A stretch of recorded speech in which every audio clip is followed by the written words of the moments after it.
I did, as they say, cook something up. You cook up the money line for Penn State and Alabama. Sam, that's plus 261 over at Okay. BetMGM. Kind of feels like that's where we're thinking this is going to go this weekend. But yeah, I mean, Bama 3. It doesn't feel like that number's going to move. Georgia as your favorite. Bama the dog there.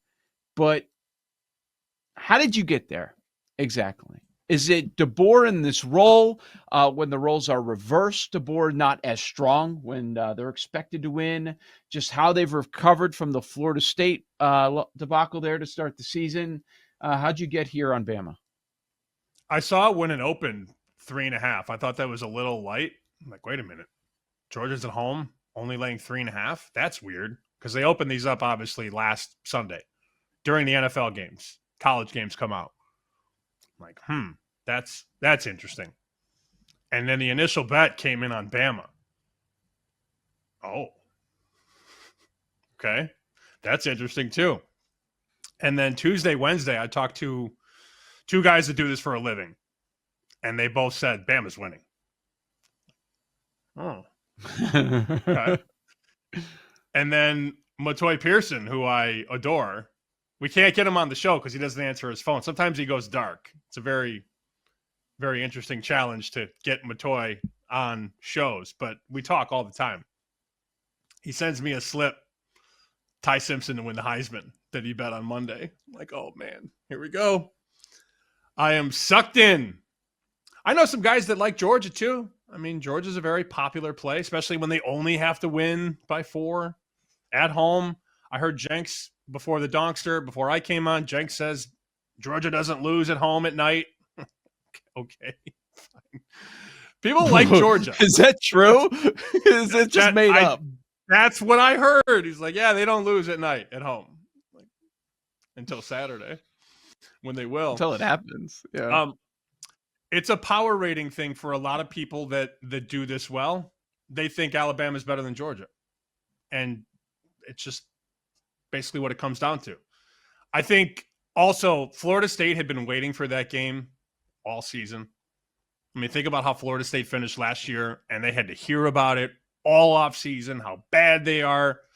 And they came out gunning in that game. And it was Simpson's first start. Not an easy place to go in and play. And they got caught up and they couldn't recover. But they also had some injuries in the running back room.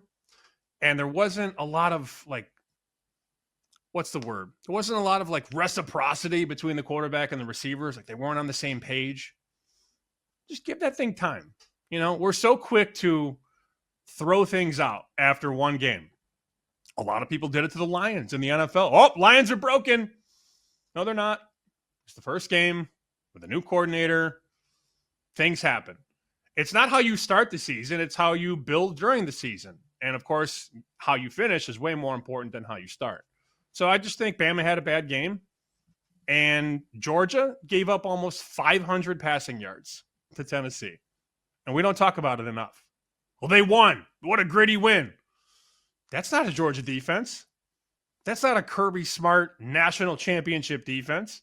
I guess it is true, Joe. If you lose 4 or 5 guys of the NFL every year, it's difficult to keep recycling that.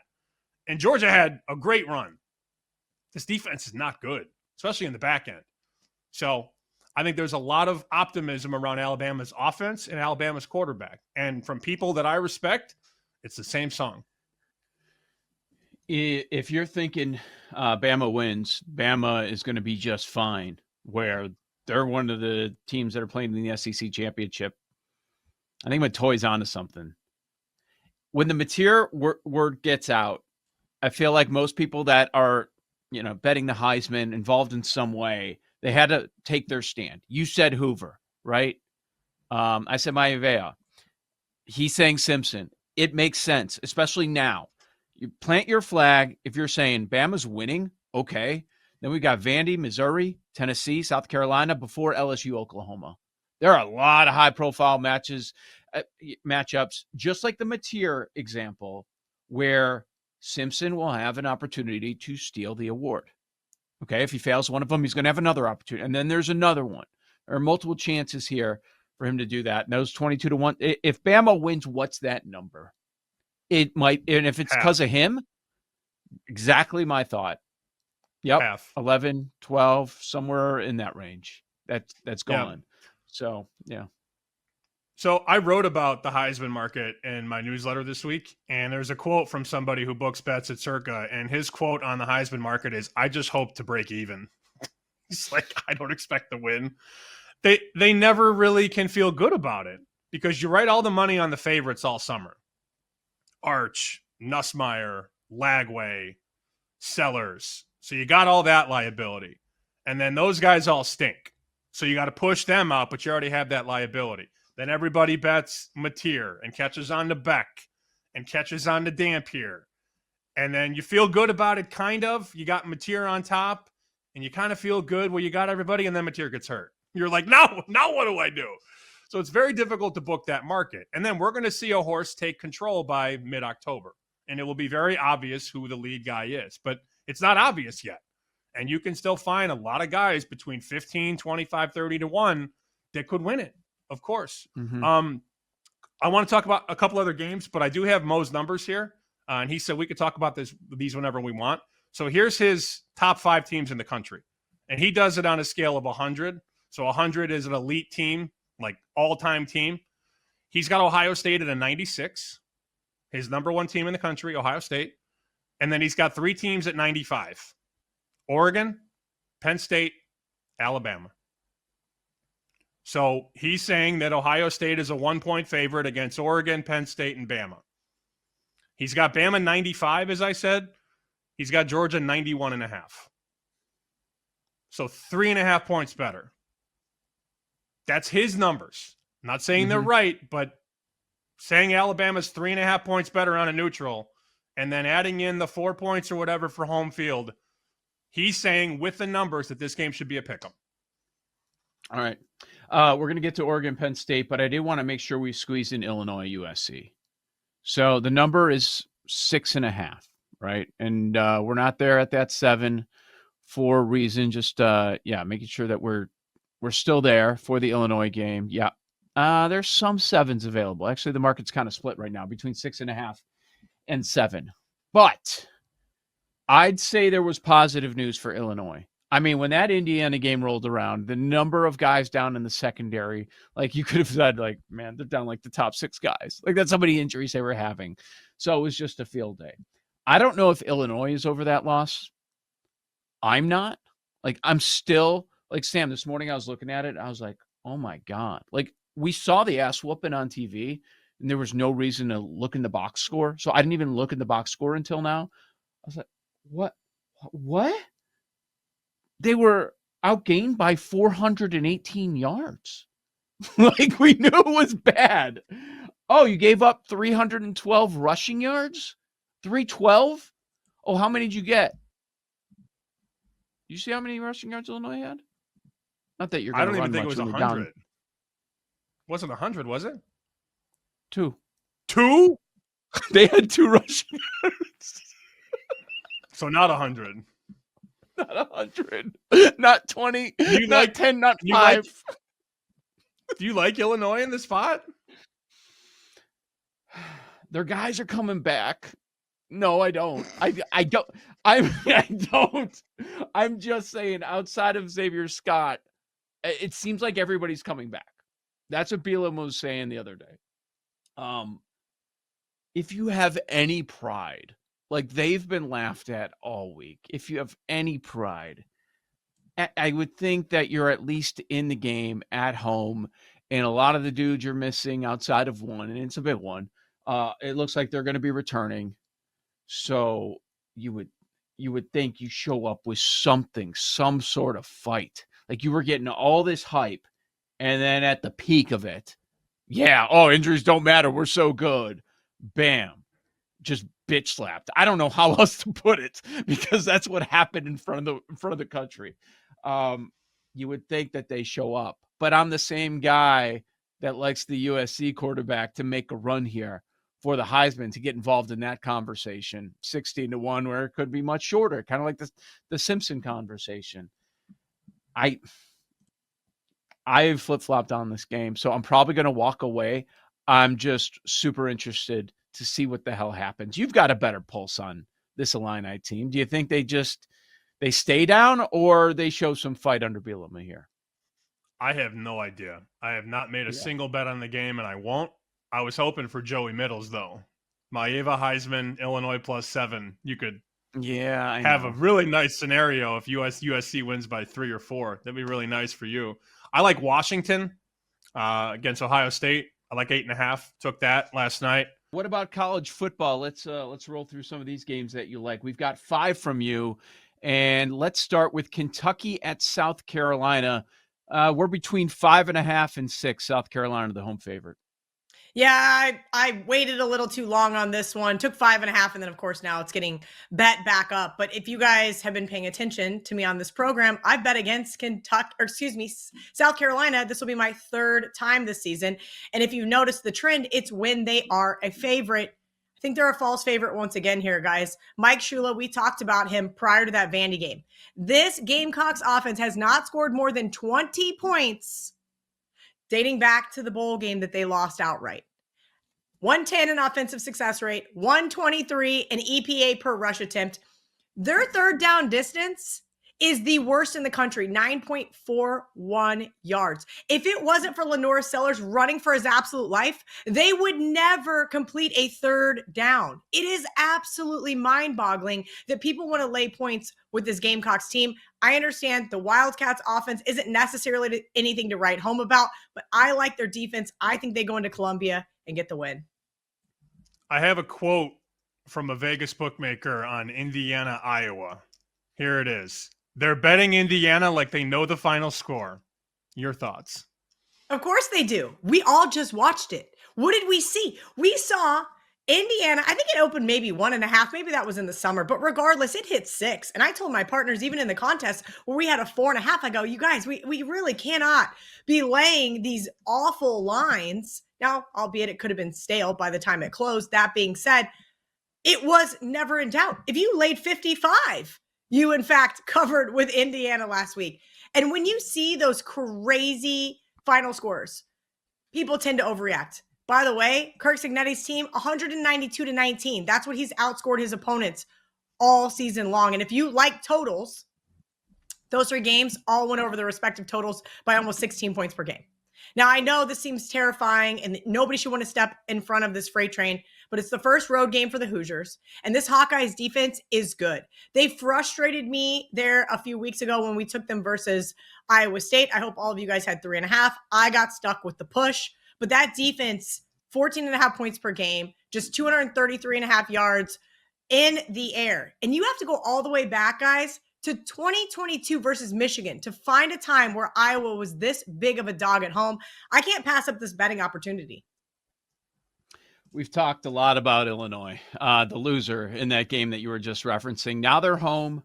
They're going against USC. This secondary's healthier, not as healthy as they'd like, but certainly better situation than they saw against Indiana. They're getting 7 points at home against USC. What do you think? Yeah, same thought process, guys. Let's not take into account what we just saw last, right? That is a 1-game sample size. I do think they are going to respond well. I think Brett Bielema is a good coach. I just wish he would run the football against USC, and maybe he can actually win this football game. Lincoln Riley talked about it. Pacific time zone, 9 a.m. body clock. I think that this is not a good spot for them. USC 1-13 against the spread when not in the Pacific time zone. Their last 14 trips away from the West Coast. And not only that, it's a historically awful spot for Lincoln Riley and his teams. 2-8 against the spread in their last 10 road conference games. 0-6 as a favorite of more than 5 points. I think that Illini can win this game at home. I believe it's homecoming as well. Not that you can put too much stock into it, but you'd like to think Illinois has a bounce back spot here. Anything else in college that you like? So there were 2 other games that narrowly missed my card. Because, right, what I'm doing early in the week is I'm trying to find dogs who have a shot to win outright. And I'm looking at scheduling spots. I'm looking at injuries. I'm saying, okay, what did we see last week? And so Auburn kind of checked that box for me initially. I thought, okay, Auburn lost in that horrific fashion. Kudos to everybody who had Oklahoma. Same thing of me having the Eagles on Sunday. Exact same result. Just be happy with your win and cover. But Auburn having the second back-to-back road game kind of is what's kept me off of them. I'll be very frank. I am not buying into this A&M offense. Playing a bunch of cupcakes in a Swiss cheese Notre Dame defense isn't enough for me. Come Saturday, I might end up getting to the window with them, but that back-to-back road game kind of had me looking, going, what am I missing here? I need to watch this one a little bit closer. And the other one is Arizona over Iowa State. I like this Arizona team, especially coming out of their bye. They've covered 4 straight over the last 4 seasons. And guess what? Matt Campbell's squad has done coming off a bye, just 1-3 against the spread. I know Matt Campbell getting lots of praise, lots of people talking maybe he's going to get a better head coaching job here soon, but I'm not sure I'm buying the hype. Remember that K-State win all the way back week 1 at Dublin does not look so good now. And outside of that, who have they really played? I think this is going to be a very tight Big 12 matchup. I think it could come down to the wire. I did play Arizona in all of my college football contests. Probably will end up getting to the window with them come Saturday, excuse me. With Kelly in Vegas here, this is Bet Sweats here on the BetMGM Network. So you have a lot of media commitments that you do every single week. And when talking college football, they probably start with 2 games. And I noticed neither of them on your card. Were you close on Oregon, Penn State, or Bama, Georgia? So actually both. I played both in my college football contest, guys. I thought, you know what? Usually I don't want to talk about these big games. Why? Because there's not a lot of value to be had. The argument is these lines are going to be tight because the books know they're going to take a ton of action. I think the reality here is with Penn State, the whole world saying James Franklin can't win the big one. 1-18 straight up versus top 5 opponents. Also, let's not forget these two met in the Big Ten championship last year. Oregon won and covered 45-37. But I am not sold that this Oregon team is as good as they look on paper. Sure, they've outscored their opponents 203-37. But Penn State, I think, purposely scheduled that early bye week. I think James Franklin's going to have his team ready. And I personally believe wide out Beaver Stadium is worth 6 points to the betting line. So I thought that one felt a little short. As far as Bama, Georgia goes, I always like betting on Bama during the regular season versus Georgia. It just kind of seems like that's the spot where Georgia's getting a little overvalued. Bama's not getting enough love. Bama, what did we say? Oh, FSU game, fire Kalen DeBoer, wheels are falling off. He's not an SEC coach. I think everybody's got to calm down here just a little bit. I made this game 1.5. So Alabama 3 was kind of interesting here. Again, I didn't get to the window with this team, but I had some partners in a couple of my other college football contests that said, hey, I like Bama. I said, all right, let's throw them in the pick 7. I think that's a good spot to use them. That'll give me a little action on the game where I might not want to get there with my hard-earned money. I got Bama winning the game outright. Maybe I can convince you. Maybe I can. Yeah, maybe just send me a text Saturday and you go, okay, Kelly, you're 1-2 to start the day. You sure you don't want to get involved in a little Bama action with me? Here's what I'm going to do. I'm going to send you a picture Saturday of college game day, all of them picking Georgia. And that will get you there. And that's probably going to be enough to just say, okay. They're going to take Georgia, Oregon, aren't they? Yes, of and course we're on the opposite. Yeah. Yeah, they're going to flip. Here's what I told Joe, Kelly. There's no way in hell I am betting against Penn State with Dave Sherapin pulling the strings from above. There's no chance. That's a really good point. John Murray sent me their needs last night. He said Penn State will be a big need come kickoff for them. I am not surprised in the slightest that the public's going to be all over Oregon. Their most lopsided game, and one game that I almost got to the window with, is Washington. I thought about taking the points with Washington.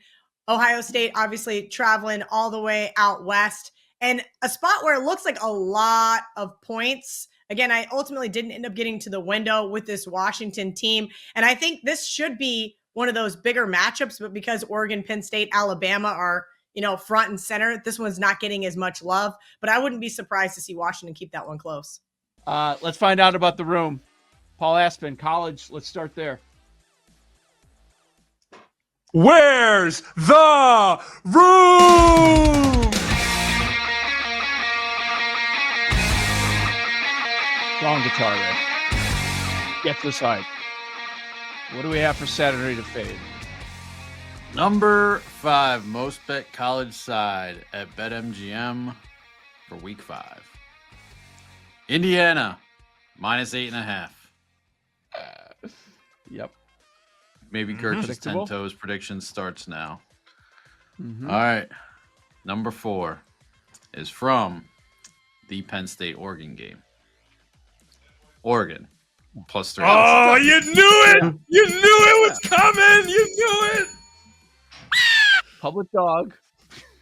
That duck is that a dead, duck dude. now? That duck on Jeff's hockey sweater, gone. Let's You go. knew it! You knew it was coming! Number 3, most bet college football side at BetMGM for this weekend is from the Alabama-Georgia game. Oh. Georgia, come on. -3. Yes! Yes! Let's go. Oh, we're going to make all the money this weekend. All of it. Sam, do you think USC is going to be a top 2 slot? I don't know. Okay. What do we have? Number 2, most bet side at BetMGM is from the Big Ten. Ohio State, -8. Oh. I have Washington. Okay. That makes me happy. I literally am on. I'm on. You're Penn oppo State. everything. I'm on Penn State, Washington, and Bama. Mm-hmm. And the number 1 most bet side from BetMGM for this college football weekend comes from tonight's slate. Florida State, -7. That's the number 1 bet. Florida State. Well, Probably it's just because tonight. it's tonight. Because it's tonight. Yeah, I guess. But these bets Public remind people, dog. Paul, what the record is in college. 4, 20, and 1 for -18 units. Oregon. And the most public dog. bet Love it. most bet dog to win outright. Quack quack. Oh, Oh, yeah, that's- of course. Because Franklin doesn't win big games. Yep. All right. Good call, Jake. Nate Collins in the house. He sent us a picture the other day, right? Or he sent us a screenshot. Something about Virginia. I forgot what it was. I brought up Virginia earlier during our segment. I Yeah. said I like Virginia +7. Oh, this is gonna be a fun weekend until Sunday when I'm at the tea Yeah. party. Yeah.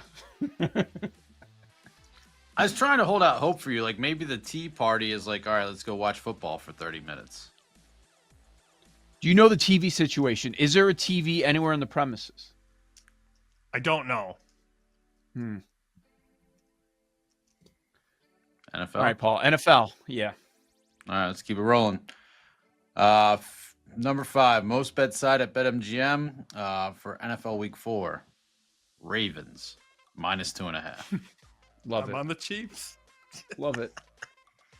Go This ahead, take one, yeah, number 4, kind of applies, but like the numbers obviously move. Commanders -1, which was, That's I mean, a still think horrible it was bet. weird coming into today. Yeah. Considering now they're +2. it. It's Yeah. like we faded the room all week, and we didn't even know what the room was. It's number 3. Number 3. They are waking up early, apparently, or making the bet. I'm going to see what happens. Vikings -2.5 in Dublin. I got the Gotta lay 2.5 because the Vikings open +1, but you gotta lay 2.5. Interesting. Yeah. Number 2, most bet side, and this lines up with what Chuck Esposito told us. Packers -7 on Packers. Sunday night. Yeah. Makes sense. And the number 1 most bet side at BetMGM for this weekend, It's the Colts. you might want to stay. No, they're not listed. Might want to stay from Chargers and Survivor. Chargers -6.5 against Jackson Wow. Dart. Wow, surprised. number 1 bet. Chargers. going across the country facing a rookie quarterback, and they only have to win by 7. Brilliant. Why didn't I think of that? I love it, especially the college ones. Okay, so college 5-1, Indiana, Oregon, Georgia, Ohio State, and Florida State number 1. NFL sides: Baltimore, Washington, Minnesota 3, Green Bay 2, the Chargers number 1. No public dogs. I'm surprised that the Indianapolis Colts are not among the top 5. I really am. We'll see if we get there. All right, contest plays. Sam, you want to knock out Atlanta? You're taking Atlanta +1, the contest? Might as well just put it in. Yeah, why not? Yeah. Okay, Atlanta +1. I'll go Chiefs +2.5. I think we all Paul? agree there. Yep. In on that. Rams -3.5. Yes, sir. Okay, this is when it gets a little bit challenging. You took Chiefs. I know you guys don't want to do Titans. What about Browns +10? I'd rather do I was Titans. But Would you? yeah, I'll do Titans. Yeah, I'll do 7. we should do an ugly dog. But I can go either. I mean, I won't fight it if you're both strong on Browns. Callahan's not calling plays this week. That's good. Yeah. Oh, yeah, that's true. All right, if you guys are both in on it, I'm fine. And then you got to pick the last one. They're not giving us 7 in Green Bay, Dallas. The last one, I go Bengals +7.5. Okay. What do you think? Sure. Yeah. I mean, I'm never laying that with Bo Nix. No. Cannot. Okay, so Atlanta, dog. KC, dog. Cincinnati, dog. Tennessee, dog. And the favorite is the Rams. That checks out. All right, very good. Sam, you're off on Sunday morning. Femi in for you? Femi's that the in. deal? I'll be back Monday, Okay. sitting next to Jake. All right. And I have one last thing to say to the people. Roll Tide!